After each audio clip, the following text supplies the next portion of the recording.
અંકલેશ્વર વાલિયા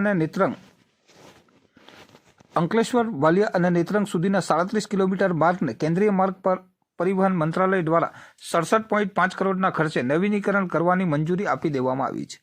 કેન્દ્રીય માર્ગ પરિવહન મંત્રાલય દ્વારા ગુજરાત રાજ્યમાં સેન્ટ્રલ રોડ ઇન્ફ્રાસ્ટ્રક્ચર ફંડમાંથી 904.54 કરોડ 33 માર્ગોના નિર્માણ માટે મંજૂર કરવામાં આવ્યા છે, જેમાં ભરૂચ જિલ્લામાં છેલ્લા ઘણા સમયથી અંકલેશ્વર, વાલિયા અને નેત્રંગ થઈ મહારાષ્ટ્ર રાજ્યને જોડતા સ્ટેટ હાઈવે અત્યંત બિસ્માર હતો. આ માર્ગ ઉપરથી અંકલેશ્વરથી જિલ્લાના સ્થાનિક અને કોમર્શિયલ વાહનો મોટા પાયે અવરજવર કરે છે. જે માર્ગ નવીનીકરણ માટે છેલ્લા કેટલાક સમયથી સ્થાનિક અને વાહન ચાલકો માંગણી સાથે રજૂઆતો કરી રહ્યા હતા. બિસ્માર માર્ગને લઈ જીવલેણ અકસ્માતો સર્જાવા સાથે વાહન ચાલકોને ધૂળને કારણે સ્વાસ્થ્ય પર અસર થઈ રહી હતી.